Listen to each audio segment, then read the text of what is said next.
Welcome, Kari. I'm so excited to have you on the Whimsy Wellness podcast. Thank you for having me here. So I can't remember how I originally started following you. I feel like I probably heard you in like a Facebook essential oil group or something like that. But I remember just like sitting and listening to your story wherever it was on the interweb and thinking like, first of all, like it was a breath of fresh air because it was kind of unique. I think sometimes in the essential oil world, the stories can kind of feel like very similar. And so it was just really, really refreshing that, like, wow, this is different, but also, wow, like she's brave enough to bring her vulnerability and hardships to the table. And I could just kind of picture who your message was helping. And so it just like made me so excited. And I tucked it in the back of my pocket because I love people's stories. And then when we started this podcast, I'm just like, we have to have Kari on to talk about single motherhood because it's not talked about enough, especially in this community, right? Yep, completely. Yeah, we need to normalize it. Yeah. We need to normalize it. So I'm super excited to share.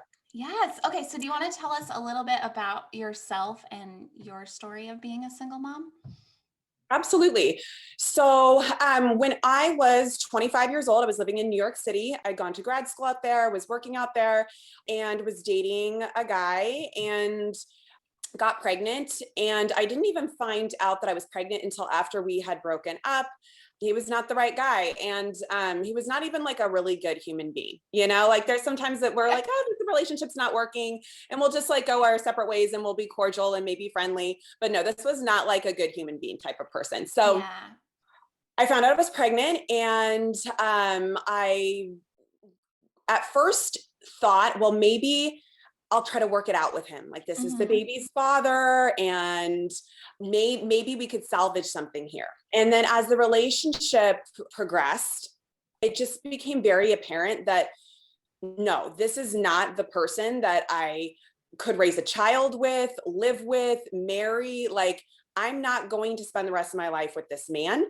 So then I figured we would co-parent, we would just co-parent, we would raise our son, we wouldn't be in a relationship. And then at some point, I was around 35 weeks pregnant. My mother really encouraged me to talk to an attorney. And that was really pivotal for me. And I talked to an attorney and she basically said, if you have the baby in the state of New York, the baby will, the state has jurisdiction, meaning if I wanted to leave New York and move back to California where my family was, that's where I was raised, that was my support network was in California. So if I wanted to move back home across the country, I'd have to have his permission. And I just knew that this man would not give me the permission. So at 35 weeks pregnant, I packed up my apartment in 3 days, left my job, had $2,000 in my bank account, a ton of credit card debt, insurance was ending in 60 days. And I moved home. Ate a very large piece of humble pie, and it was very scary.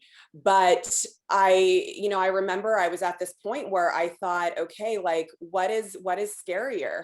Remaining in a relationship that is toxic and not good, or the unknown? What is scarier? And I picked the unknown. And I'm so grateful that I had, my mom and somebody who loved me to encourage me to just talk to an attorney, just see what the legal ramifications are. And a lot of women don't know that. A lot of women don't know that if they have the baby in the state that the father is in, that they need his permission to leave. And that might not be a big deal if if her support network is there. But if it's like me and her support network is 3,000 miles away, that can greatly affect her. Yeah, for sure. And I love that question that you asked yourself of, what's scarier, the unknown or staying? And I think like what a great question to ask ourselves because that's huge. I've heard that before, like you'll leave when staying is scarier than not staying. Yeah. That's huge. Wow. Okay. So what was like, obviously that all sounds terrifying. I'm an Enneagram 6, so I'm just like peeing myself. But what was the scariest part of all of that? I think the scariest part and when you're pregnant, for, the women that are, tuning into the podcast that have, had babies, like, you're just in a different state of vulnerability. You're Mm-hmm. growing this life inside of you, and automatically everything turns on to, like, okay, like, I have to go into protection mode for my child. So I started thinking of, like, okay, like, well, would I be able to provide for my son? I was a teacher. I was leaving my teaching job. I wasn't certified to teach in the state of California. So I was moving across the country to a state that I didn't have, a credential to teach in. I didn't have, much money saved up, and health insurance was ending. I wasn't from a family that was just, I'm not from a family with a trust fund that was going to take care of everything for me. So I had to figure it out. And that was scary. The other part that was scary was, will I, ever find, love? And I wanted to be married with children, and that was not my idea of having my first child. Was, Yeah. with my mom, and fleeing a toxic relationship, and not knowing how I would provide for my son. So all of that was probably just, the scariest part. Yeah, for sure. I could definitely imagine that. So you're no longer a single mom, right? How old is that baby? So Liam will be 12 years old in July. Wow. Well, I congrats. know, big That's boy. amazing. Yes. So you're not a single mom anymore, but this topic is still like so important to you and you still speak about it. So why is it so important to you to continue to share your story and advocate for other single moms? Well, I think that there's still a big stigma about being a Mhm. single mom. There's still this stigma.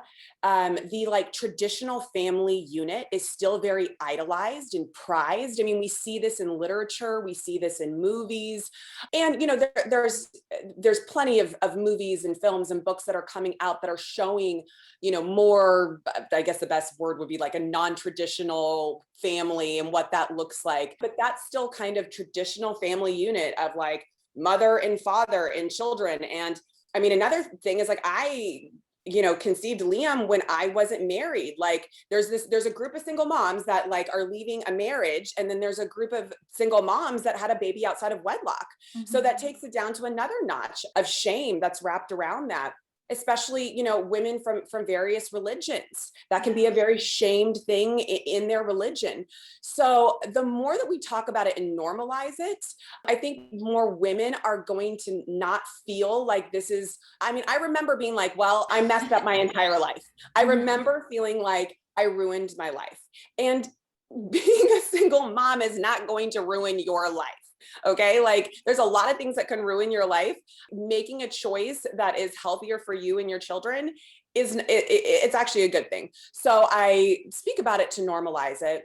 And also, I think it's important for women who are single moms or former single moms to show other women that, I mean, not only did we not ruin our lives, but we're living our best lives. We're living great lives, that you can provide for your child or your children. And, because oftentimes it's like this image that, I mean, just even think single mom, what images come up? Yeah. That's very true. Lonely, Mhm. works 3 jobs to provide, baggage, used goods. Like, if we start thinking Yeah. of the imagery that starts coming up, what we associate with single mom: empowered, entrepreneur, or family provider, woman who knows what she wants. Those images are usually not the images that pop up when somebody says single mom. But I Mhm. hope that if more women like me talk about this, maybe we'll get to a time where some of those images pop up when we think of a single mom. Yes, I love that so much. We had Carol Ye Gardner on the podcast, and she talked all about personal biases. And that's such a good example of one. Like, what do you think of when you think single mom? Even single moms think it, right? It's not like a judgment of Absolutely. outside. Yep. It's like single moms even think it of themselves. So I also like think you have like the single moms who are currently single moms that kind of share their story, but like very often once single moms become not single moms, they get in another relationship, they kind of like close that chapter and they no longer talk about it. And so I think like the rare women like you who say, okay, I might not still be a single mom, but like that's part of my story. And so I'm still advocating for those women. That is so huge, right? Because I'm sure that just feels so lonely when you're in it and you're trying. I'm very much a person who like I want to look to someone who's like steps ahead of me. It's hard when a lot of times people kind of just close that chapter and move forward, which like no judgment if, you know, everyone has their own path, but it's amazing when people like just keep the conversation and all of that going. Um, Absolutely. so you mentioned Yeah. shame, Okay. and I think that's so huge for sure. I agree with you. And something that I want to say before I ask my next question, which I learned from my girl crush, Brene Brown, which I always used to mix up embarrassment, guilt, and shame, right? Like Mm-hmm. people kind of mix them all up. And I used to also. And I learned from Brene that guilt is I did something bad, and shame is I am something bad. There's nothing wrong with like guilt sometimes, like, ooh, I Mm-hmm. shouldn't have said that. You know, there's learning in guilt, but shame, like there's no place for shame. Shame does Mm-hmm. nothing. So I just kind of wanted to set that platform first. So why do you think so many women are ashamed to be single moms? So I think it goes back to what society has laid the groundwork down for us, Yeah. and what we think that other people think of us. So, that, as you were saying, Brene Brown says, that shame is the I am, right? So this concept of like, I am used goods, nobody's gonna Mhm. want me, those are like deeply ingrained. I mean, no one ever really told, like, when I think about it, no one ever told me those things. Like, I Yeah. never read it in a textbook. I never had a teacher say single moms are used goods. Nobody will want you. Mhm. But like, I remember feeling like that, you Right. know, that I would have it was going to be very, very difficult for me to find love in like a romantic relationship or to be married, because I was now something that, it's like having a scarlet letter on you. Yeah. It's like this letter of shame. And the other piece that makes it very complex is you love your child, you know what I mean? And so then there's this very bizarre paradox, or maybe it's more of like a dichotomy of like, you just birth this most beautiful baby, or Mhm. you have these children that you love and adore so much, but the person that you made them with, and not everybody's experience is this. Some people have a very healthy separation, Mhm. but for some people, they can't stand the sight of that person. It literally, they are Yeah. repelled by the thought of it. And now they have this kind of this, like I said, it's almost like a scarlet letter. It's like a letter of shame that they're, like I said, this kind of like used goods, that you're damaged. And I truly think it is just the way that like society has elevated the idea of the traditional family, and that's something that people should want. Just like not a lot of people take class, not a lot of kids are taught how to be an entrepreneur, so the majority of kids are like, oh well, how do I be successful in life? I'm gonna go to school and get my education and get a job and be employed by somebody, which is not bad. That's not bad. That's just one of the ways that you can Mhm. provide for your life. Yeah. That's just one direction, right? But oftentimes society gives us this one way of doing things, and if you don't do it that way, you're weird, you're Yeah. wrong, you know? Yep, for sure. I totally agree. And like the staying for the kids thing, I think that is like heavily put on moms. I don't think Mm-hmm. dads receive like, well, why Mm-mm. why are you doing that to your kids as far as Yeah. leaving? It's like that all gets put on the mom. Yep. And I think also same with the damaged goods. I don't know if single dads are viewed as damaged goods. Right. Well, I think, and again, this is not everybody, this is not every situation, but Mhm. many times the children live with the mother, especially if they're little. Mhm. I mean, especially if they're babies, Yeah. especially if the mom is not working. Right. then she will, and many, couples have a 50-50 visitation thing. And so, but there's many women that the children go with the mom for the majority part of the time, where there's a lot of single dads. I mean, when I met my husband, he was a single dad, but he wasn't raising his daughter in his house. I had my son. I was raising my son with me.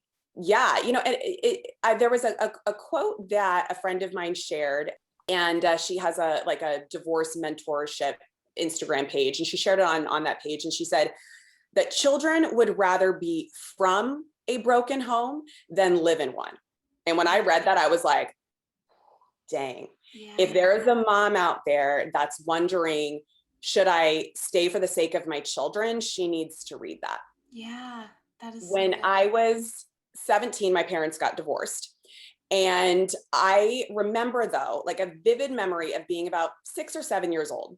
And my parents fought through my entire childhood, just, always, always, always arguing, to the point where, like, if they held hands or showed affection, I thought that was weird. I was like, why are they touching each other? That's weird. Right. Why would they hold, like, literally, Yeah. it was so rare that any affection between them was uncomfortable for me and weird. But I have this very detailed memory of closing myself in the laundry room and crying and praying that they would get divorced. At a young age of 6 or 7, I knew what divorce was. I had some friends, because it was so miserable.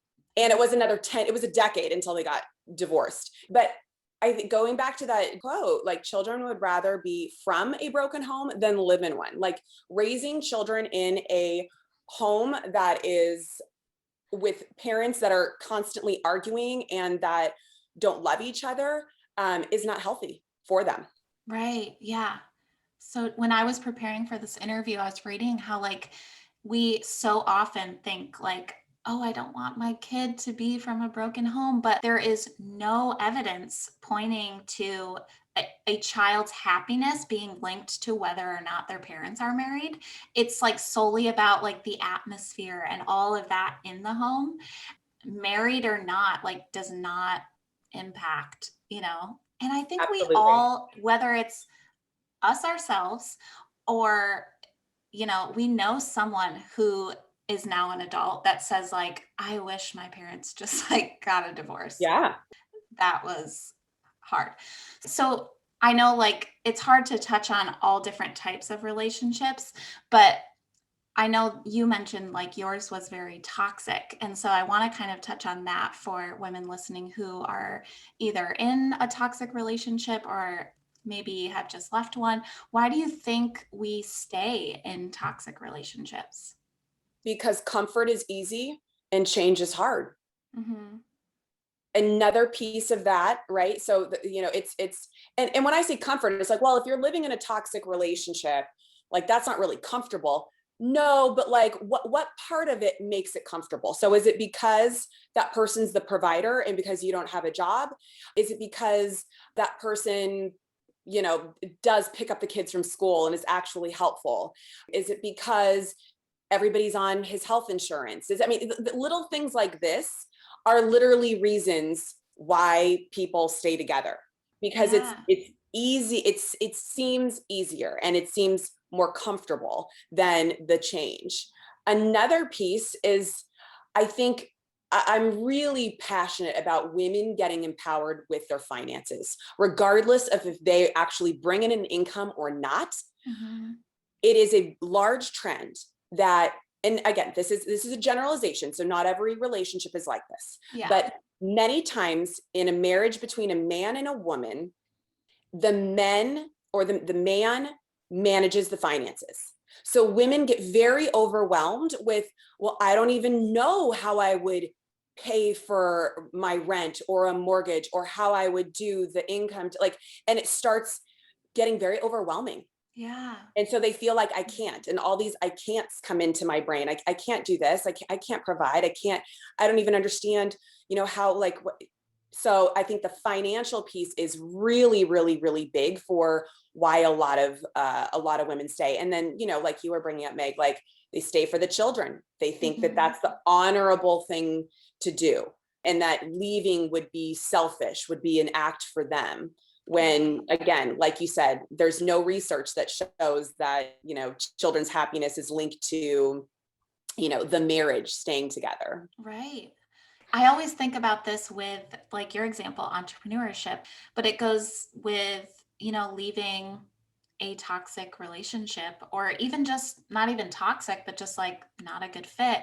I think like when we show our kids, like, I'm going to choose me, like that empowers them to do the same thing. I think when we grow up having it modeled to us, especially like if as a little girl and her mom or whatever, if it's just modeled that like my mom is so selfless and she does everything for us and she never left, it's hard for that little girl to grow into a woman who's like, I'm going to choose me and I'm going to leave a toxic relationship, so like I think too, if you were your baby, what would you tell her to do? And Absolutely. that's like, and I say that too with like I said, entrepreneurship, like people like staying in jobs they hate. And it's like, would you want your babies to, which I know is like not everybody can just like peace out Right. of their job, but you know what I mean?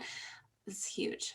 Something that I like to challenge people to think about is this concept of like, I think I saw it like in a meme someplace or something on the internet. Yeah. So I wish I could give credit to where I found it, but I don't know, someplace on the internet. And it was like, what if you take, because we're always like, well, what if, like, well, what if I can't figure out how to provide? What if I can't figure out how to find my own place? What if I can't, well, what if you turn the what if into like the positive? Like, what if?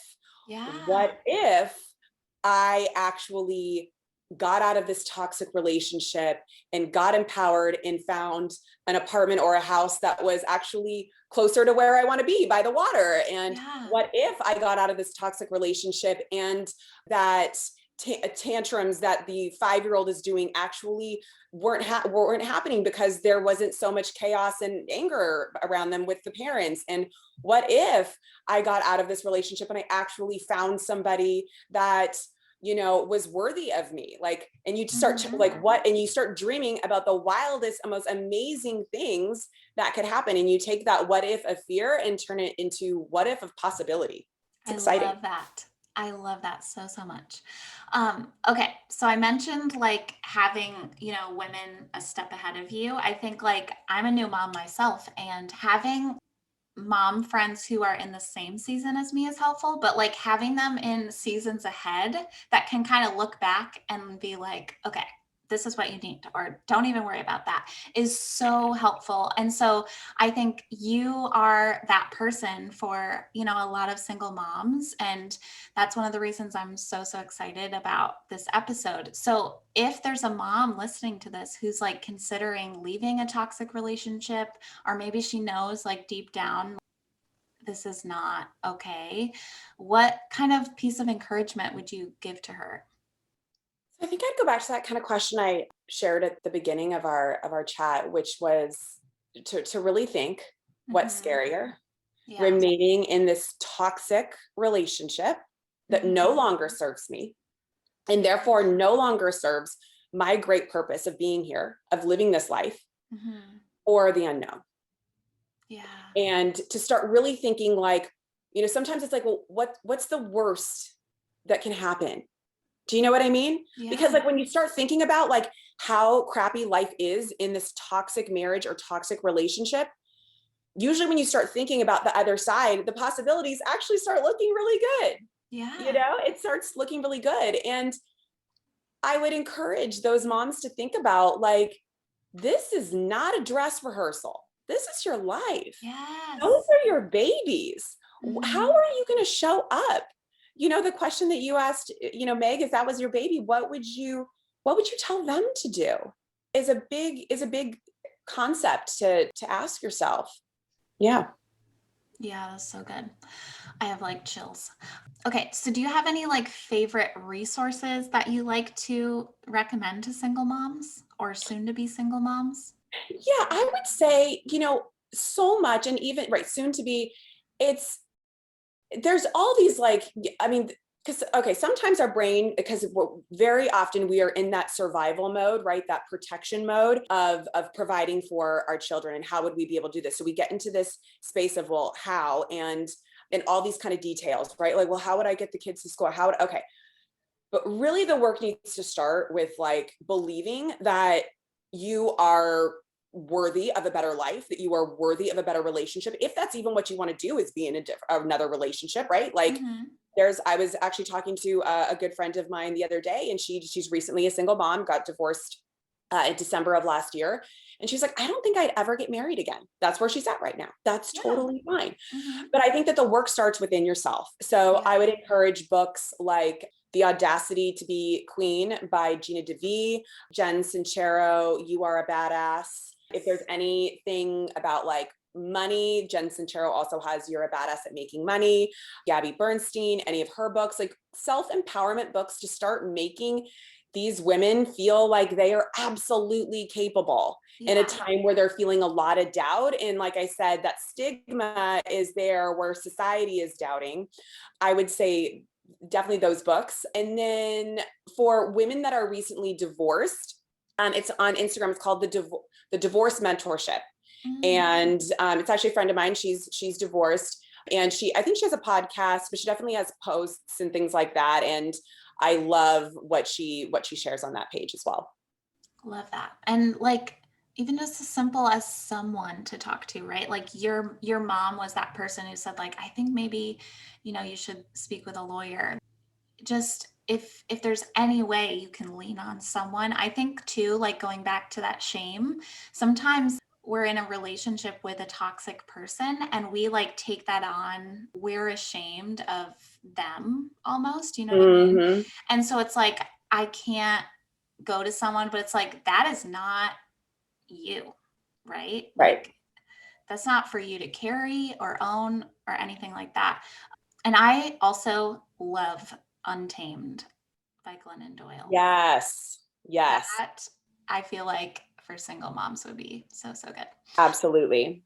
Okay, so for support people, I said in the intro of this episode, like I told people, don't swipe on by just because you're not a single mom, because it's so important. Like, we can't just know our own stories, right? Like, it's so important to know, how can I support other women and moms within my circle? And there's no doubt we know a single mom or a mom who's struggling in a really hard relationship within our circle. And so I want to talk about how we can best support people, because I think sometimes if we don't live it, the unknown again is just scary and it's awkward. And so we're like, I'll just say nothing because I don't know what to do. Right. So what do you wish your friends and family knew back then when you were a newly single mom? Things that they could have done maybe? So I think the first thing I would say is I think a lot of people felt sorry for me. And when I look back, I'm like, I'd probably feel sorry for her too. Like, here it is, his first time mom, she had to leave her life that she loved. Like, but really, it took a lot of courage. And now looking back at where I am, people realize what a courageous act that was, to be 35 weeks pregnant and get myself on an airplane and talk to an attorney. Like, but at the time, I think people felt sorry. So I think that it would be helpful for us to remind our friends who are going through divorce or becoming a single mom, like how courageous they are and how proud you are of them for doing something for themselves that is going to be beneficial for their children. And I think in terms of like, what could we do for our mom friends that are single moms? Offer things. Like, I'm thinking of like the pandemic and like, when like grocery stores were closed, and at least like here, like you kind of get toilet paper, like getting to the store was stressful for me. And I'm married and I have a nanny who helps me out. Like, right. Can you imagine what it would be like to get your shopping done when so that would have been a great time to reach out and say, hey, I'm going and making a run at the grocery store. Can I grab something for you? So just offering, they be mindful that single moms, I always say, like, being a stay-at-home mom is a full-time job. Being a mom is a full-time job. So if they don't have a partner supporting them at home, they're working like 2 jobs. And then if they actually have a job, they got 3 jobs. So acknowledge that and be mindful of that. You know what I mean? Be mindful of that. And I would always say, like, include them. Like you were saying, I think that people are uncomfortable. If you, like I said, I just had a friend of mine who went through divorce in December, and she came over the other day, we were chatting, and she was saying that going through divorce, she was able to really kind of weed out some of her friends that were there for her and then weren't there for her. And she was like, I want to offer grace for my friends that haven't really been there for me. Cause she's like, some people just haven't even reached out. And I think it's almost like, people do this when somebody loses somebody, like in death. It's like, they just don't know what to say because they're uncomfortable. Saying something is always better than not saying something. And just being like, I'm here for you. And don't only like offer, but like, if they're moving, show up. Yeah. Like if they have to be a moving day, you don't be like, let me know if you need help. Yeah. Just show up. Yeah. Just show up and be like, I'm here with duct tape and permanent markers and some boxes. And, or hey, I'm just showing up with some lunch because I know it's moving day and you probably don't have anything to eat and it's crazy. So include them. It's not like, don't be like, oh, they're going to feel like the third wheel because they don't have a partner. They would rather have you include them for the couple's night out. Just call it night out, whatever. Like you're not going to offend them because they don't have a partner to bring. And who knows, they might surprise you. They might have a hot date that they're going to bring. So include them, offer. This would be my so good. It goes back to that question of like, what's worse? Like, I think sometimes it is that awkward, like, oh, I don't want them to feel like they're the only single person, but like, what's worse? Inviting them and them letting them choose if they want to be the only single person or not, or them finding out that they weren't invited. Like that is such a not a good feeling. Such good tips. And I just like you said with grief, I think sometimes like what do you need or what can I do when whatever kind of hard season you're going through, you're literally like, I don't know. I don't know what I need. So just like, even just thinking like, what would I need? Yeah. What's one thing? And just say like, I'm going to get your kids off the bus. I'm going to cook you dinner. I'm picking your kids up from school. Yeah. Or that your kids are coming over after school on Friday. You go do something for yourself. Yeah. And just make it a non-negotiable. Just be like, no, this is what's happening. Yeah. And they're going to feel so grateful. Yes. So good. Okay. So before we kind of wrap up, I always feel like when we talk, well, whether it's like a self-help book or a conversation like this, I think sometimes like when you're deep in it, listening or reading, it can be like, okay, sure, like that sounds so easy, but this is really hard. And so I want to acknowledge it is hard. There's like this podcast isn't a shortcut. Those books Kari recommended isn't a shortcut. It's going to hurt and be hard, right? And I hope that I'm saying this right, but Pema Chodron, do you know who I'm talking about? No. Okay. It kind of sounds familiar. Right? Okay. I hope I'm not butchering her name, but she has a book called When Things Fall Apart, Heart Advice for Difficult Times. And there's this quote in it that I lean on all the time. And it's, so even if the hot loneliness is there, and for 1.6 seconds, we sit with that restlessness, when yesterday we could only sit with it for one. That's the journey of the warrior. And it's like, yes, you don't have to go from like, this is so hard to like, I did it and it didn't even hurt and I'm perfect. Even if you could only do it for 1 second, you could only face it for 1 second yesterday. And today you can face it for 1.6. Absolutely. You're doing it. That's part of the journey. Yes. Love it. And at the end of the day, there's like, everybody has hardships in life. It's not just single moms. It's not people just like who are going through grief. Life is going to throw you curveballs and life is going to be hard, but there's a kind of that saying, like, you get to choose your hard, how are you going to choose your hard today? Mm-hmm. And I love what you said about, will you say that again about like, it's not a dress rehearsal? I love that. Yeah, it's not. Life is not a dress rehearsal. This is the one precious like lifetime we have.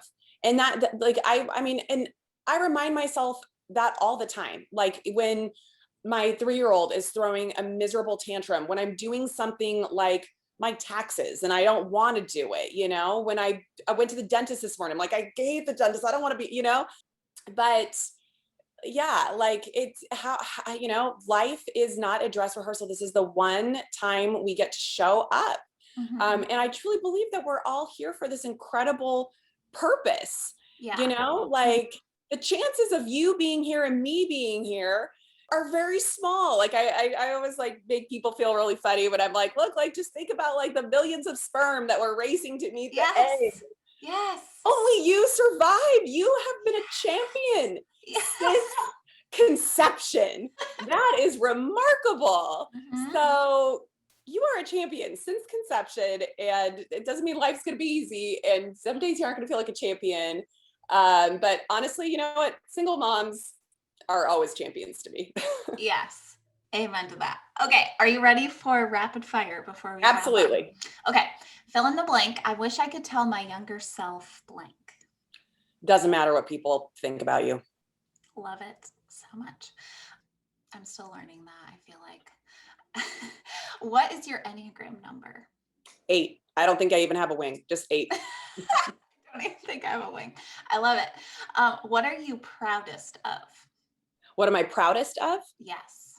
Oh, birthing humans, like making them, birthing them. Amen. What? That is magical stuff, Seriously, goddess stuff. right? Don't you feel like you Second could would do be my anything? business. Yeah. Second would be my business. But after you birth like it has eyeballs and a brain I and a know. digestive system. Like what? That happened to I did Yes. Yeah. that and then my business because that's hard. Growing a business is like growing a baby, you know? Seriously. Yeah. Seriously. Okay. And because we're whimsy and wellness, what is your current go-to essential oil roller recipe? No. Gosh. Goodness, what would I put? What is my go-to? I'll be honest, like anything with patchouli. Patchouli Mhm. underrated. Patchouli, you just need to put So all the underrated. patchouli in all the Yes. things. Throw a little orange in there, maybe a little longy long heart opener. I know it's rough, but you got to do it. A little lavender, and then put something kind. I mean, patchouli is grounding and earthy, but get some kind of tree oil in there, Idaho Ooh. blue spruce or a Northern Lights black spruce. If you need to sweeten it up when vanilla comes back in stock, well, maybe by the time this podcast is out, it will Yes. be back in stock. Yes. Um, get a little vanilla in there. I mean, yeah, but anything with patchouli, just throw a little patchouli in it. You needed it. Yes. I literally love that you just like pulled that out of nowhere, that recipe. Like, literally, that's my favorite thing.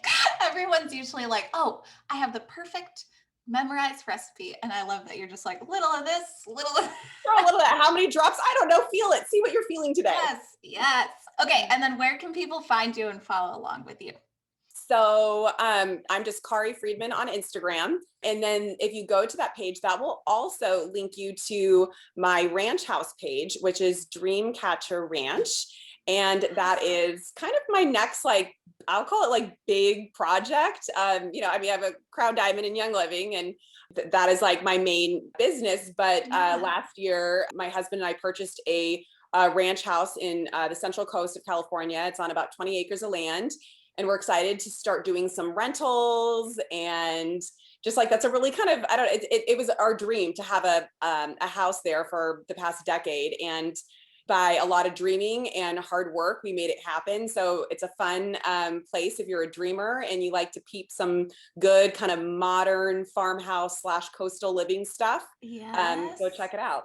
Love it. Well, thank you so much. I will link your Instagram in the show notes for listeners and the books we mentioned, and anything else that needs a link you guys can find in the show notes. But thank you so much. Your Absolutely. vulnerability and willingness to just be open, it gives me chills to think of, the people that it will touch. So I just appreciate you so, so much.